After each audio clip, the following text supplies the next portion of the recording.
If you've been looking into productivity lately, you might have come across the term productivity system. There's this promise that once you have the system and the tools just right, you're able to get a lot more done and achieve whatever you want while enjoying the process at the same time. But is it really that simple, or is it overhyped? And if it's a magic solution we're all looking for, how can everyone build one of these as fast and easy as possible? That was the question I asked myself 4 years ago. And since then I've obsessed over productivity systems every day, so much so that I wrote and self-published a book about it. And now you will hear the story of productivity systems, how you can quickly build and evolve your unique system the easiest way possible, and also have the strategies to stick with it long term. The need for productivity systems started to rise after World War II. Technology was booming, and because of the tensions between West and East, producing more and better was highly desired.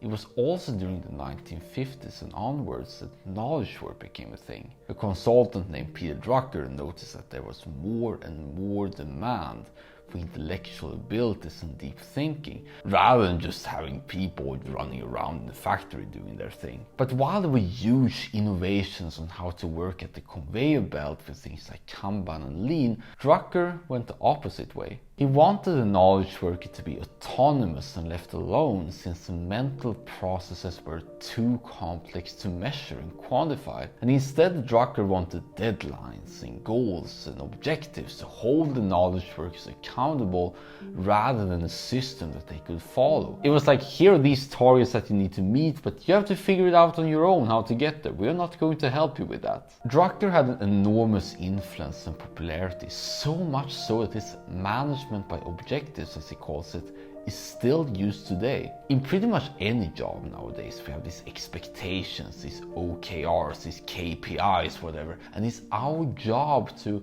come up with a solution to meet them. And while they all seem liberating and good on paper, it's actually not. There's instead this constant baggage on our shoulders filled with worries on whether we are doing our work correctly, if we are actually safe or just lost. Combine that with the increasing consumption of information and opportunities, together with the struggle to make sense of it all and always feel that we're missing something all the time. And although the internet was not there in the 1960s, there was still a need to make life easier for knowledge workers.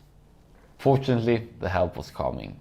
In the 1980s, a guy named David Allen had become popular and sought after within the corporate training world. As a former karate and martial arts teacher, he knew firsthand how important it was to have a clear mind at all times, or as he calls it, mind like water. It is when you're completely relaxed and totally engaged in whatever you do, whether it's breaking bricks or coming up with a business solution, that you are at your very best and also maximally productive. Therefore, it's no surprise that Allen wanted to be in that blissful state at all costs, and was looking after solutions to reliably quiet the inner chatter in our minds and also be able to excel in our work. Allen slowly discovered that the solution was outside of ourselves rather than inside. Our mind is not designed to remember more than 4 things at any given moment, and if we have over 200 things as is normal today, we are violently driven towards the latest and loudest that pulls our attention. But fortunately, if we have a reminder system that will help us when it's necessary, we can be free from thinking about it all the time. It's like when we put important papers in front of the door so that we definitely pick it up when we're just woken up and ready to leave. And after decades of experience of working with the brightest people on the planet, Allen finally published his book, Getting Things Done, in 2001. It was the first complete productivity system that took everything into account, from open emails and ruminating thoughts all the way up to priorities and life goals. And David Allen's solution had 5 steps. First, you capture and write down everything that pulls your attention at the moment. Doesn't matter how little it is, how big, personal, professional, etc. Everything that just bothers and prevents you from being just here in the present moment needs to be written out, either on a piece of paper or something digital. And Allen recommends that you do so-called mind sweep, where you just sit there and observe what is on your mind, or use this official incomplete trigger list. The second step is clarify, where you decide what to do with everything you just wrote. If you have written, for example, mom's birthday, can you just leave it there, or do you need to do something about it? If yes, what's the desired outcome? What do you want to happen? Maybe you want your mom to feel seen, happy, and overall have the time of her life, filled with family and food and friends and surprises and activities. All that you wish on your birthday. But now this critical question comes that Allen is famous for. What's the very next action? If you had nothing else to do but making progress towards that great outcome, what would you do? Maybe message other family members, buy gifts or other necessary things, book time for certain activities that all of you like? The answer is up to you. But now that you know what to do, or at least have the best guess, it's time to move on to the third step, which is organize. If you cannot finish this next action within the next 2 minutes or hand it over to someone else, you're now going to put these next actions in either one of these two places. You have your calendar if they absolutely have to happen in a certain day, or more likely put it in a so-called next action list. Think of it like a normal to-do list, but without the burden that you have to finish it. It just provides options of what you can do at any given moment, so you can intuitively decide for yourself. And these next action lists should also be arranged by context, whether it's at phone, at computer, at office, at home, at meeting with a particular person, etc. Also, if it is a big commitment with many next actions, you want to write down mom's birthday as a project, if we continue with that example, where you can save all necessary information, like for instance links and contact details, status summaries, and all the next actions that you want to face. And in case it sounds totally overwhelming right now, we'll talk about that pretty soon. And after you repeated steps 2 and 3 of everything that you've previously written out, and now have many different lists at this point, it's time for step 4, which is reflect. You're now going to check your calendar, and if there is nothing at the moment that is there, then you go to the appropriate context list depending on where you are, and then you can intuitively decide what is the best thing to do right now. Every week you should also do a weekly review where you catch up on everything you forgot to write down during the week and basically repeat the exercise that we just did. You also have the opportunity to create lists for certain life areas, goals, vision, life purpose if you desire. Finally, you have step 5, which is engage. You know that what you decide is the best thing you can possibly do, so there is no need for rumination anymore. You can effortlessly drop into that mind-like warrior state, at least in theory. So these were the 5 steps of GTD, and if you want to start from the get-go, if you haven't done it before, the book tells in great detail of what to do. You have to set aside almost a day just to walk around and look at the drawers and different places where you have things and decide whether something pulls your attention more than usual, and then you gather all of that to one big pile, and once you've done all of that, you write down every thought that you have, and then you go through all this entire pile, make intuitive desired outcomes, next actions, and then make up some context list on whatever note-taking program or paper system you prefer, and then somehow be able to make it work and then happy ever after. But in David Allen's defense though, it seems like the system is working. The book is an international bestseller and the movement is widespread around the world with trainings in almost every country. But I still cannot help but wonder, like, if GTD is so good, why doesn't everyone talk about it? Why are we never hearing it in school or university, work, acceptance speeches and all that? And why is there still a thing called falling off the GTD wagon where people simply revert back to their chaotic routines? Maybe GTD is overhyped after all. So back in June 2020, I practiced GTD every day for almost a year. I listened to David Allen's book several times, many of the interviews and talks by David Allen several times, but despite my somehow religious commitment to GTD at that point, I still felt that something was missing. It felt too complicated and I was doing many of these rituals for nothing. For example, as an international bachelor student being escorted back home because of COVID-19, I did not have a particularly complex life. Sure, I was heavily committed to become the next Pokemon Go world champion, but other than that, everything I was up to could pretty much be done by my computer and the phone. It felt more like I kept GTD alive for the sake of GTD rather than for me. And soon after that, I abandoned and utterly rejected GTD for many years to come. And in hindsight, I can totally see the reason why. In the book Systematics, author Gall points out the often overlooked side effects of systems in general, that they tend to have their own desires and often malfunction, which I certainly experienced. And Gall proposes the following solution, which is now called Gall's law. A complex system that works is invariably found to have evolved from a simple system that works. A complex system designed from scratch never works and cannot be patched up to make it work. You have to start over, begin with a working, simple system. And when I went back and read that book, and especially that quote again, it finally clicked why GTD wasn't working for me. It was too complex, like imposing the entire structure of Apple or Amazon to a small startup, or giving a management role to a 3-year-old. And although GTD might have been formed in the 80s and 90s within the board of executives, not everyone is an executive. And the whole implementation process was also very stressful, since you have to confront everything that you have and then somehow having to stick with new routines. And once you fall off, you feel this sense of guilt that you should have been better and not being able to stick as a result. Just the same way crash diets and dopamine detoxes are not the most permanent solutions either. So when I later on in 2022 wrote a book about my own productivity system, I emphasized simplicity a lot.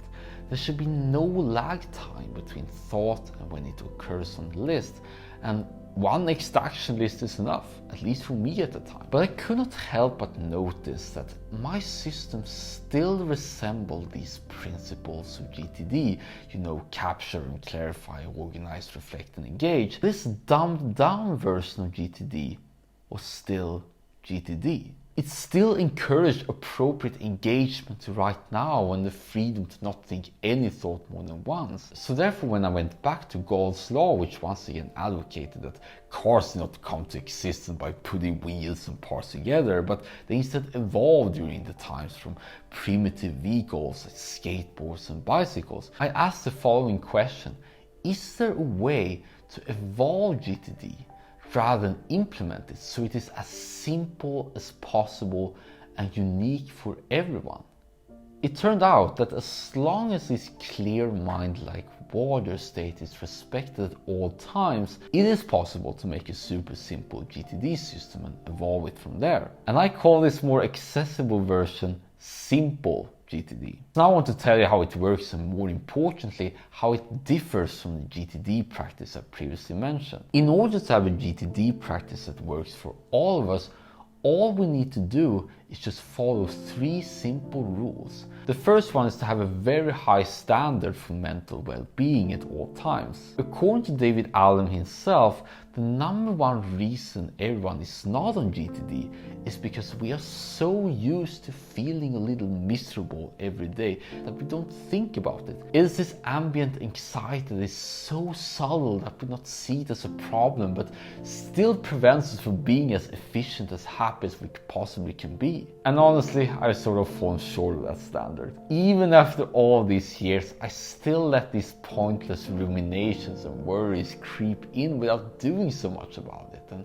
thus suffered unnecessarily day in, day out. And now that set the bar high in terms of how peaceful and zen-like I should ideally be at any given moment, it has made all the difference. The second rule is to only write down what is absolutely necessary in order to get back to this well-deserved mental well-being. Or in plain speak, write down thoughts that pop up again and again and again, plus ideas that you tend to have, so you can feel extremely good again. But of course, if you're doing something else, like for instance driving, you should of course do the driving first and then write down. Now the question is, of course, where do I write it?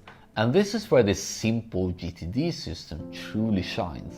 In the beginning, you have one document every day, whether it's digital or on paper, and this is your daily note where everything belongs to, where you can simply write down your inner monologue or save everything you come across to the web. And in many apps like Obsidian or Memo or Roam or Notion, it's very easy to create these daily notes, but you can also create this manually and label today's date. You also have a very simple to-do list, which you can either have on top of the daily note or in a separate task manager like Google Tasks or Todoist. You can write down any task, start with the top, and ask yourself what is the next action when you will do it. But if you already figure out what to do, you can write it down in the task manager too. And together with Calendar for the meetings, this is the simplest possible version of GTD. But as more and more things are added and we become better and better off, this is how the note system evolved. From these daily notes, certain themes like school or work or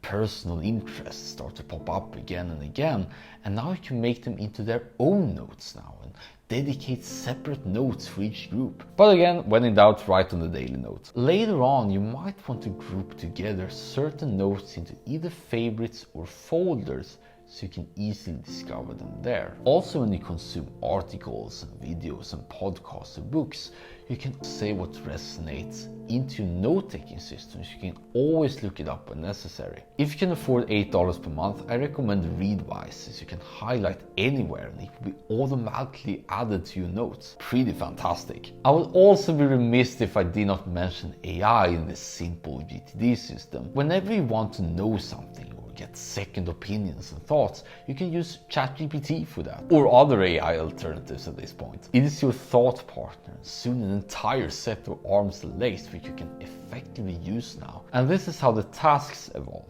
From the simple task list, as more and more tasks start to populate, you can see which context certain tasks belongs to. Maybe some of them only can be done using computer, like for instance advanced video editing.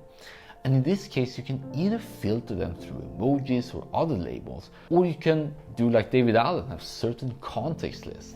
You can also create a separate list for things you're waiting for others, or a someday maybe list for all the tasks you do not want to do right now, but might at some point. You will also see that some tasks need subtasks and become more and more complex as you become more relaxed. So thus you make a note for each task, just to keep track of all the information connected to that task. And these notes are your projects and support what is on your task manager. You can group these project notes into a database where you can have a solid overview of where they are in each stage if you like.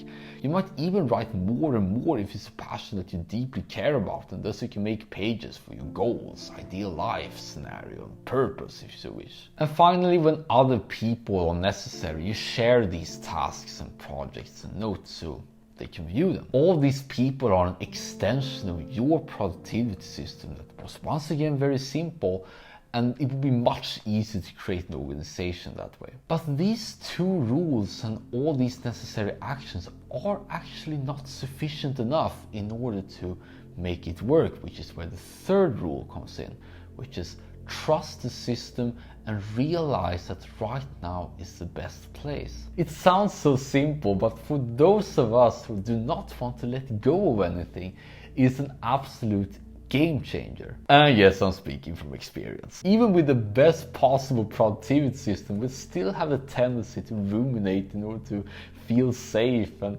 seek something better than we have at all times, or micromanage people if that's the case. It is actually only when we let go and become comfortable with the possible of occasionally missing stuff from the beginning and are humble to offload everything we know onto external systems that we can truly use it for the first time and fully immerse ourselves in what we like.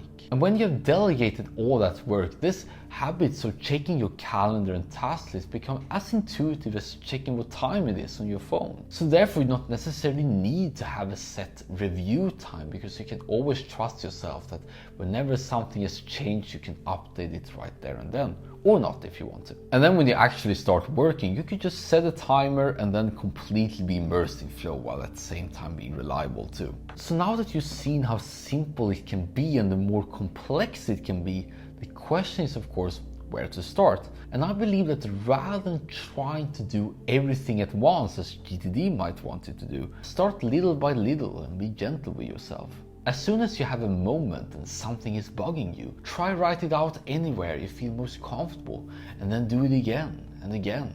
And then you can follow this simple evolution of starting with one note and gradually upgrade as you go, while at the same time feeling better and better. But the most important takeaways of simple GTD is once again these 3 rules. I believe David Allen is fully on board with it, since it's naturally very spontaneous and only use GTD as much as necessary to be free in whatever he wants to do. So if you're also a big fan of GTD, you have his blessing to customize and simplify your unique system. But of course, once you've tasted how much better and productive you can be, you want to settle down for one or more note-taking apps. I made videos on 2 of the most popular note-taking apps that you can get started with, Notion and Obsidian, which you can check out right here. I'll see you there.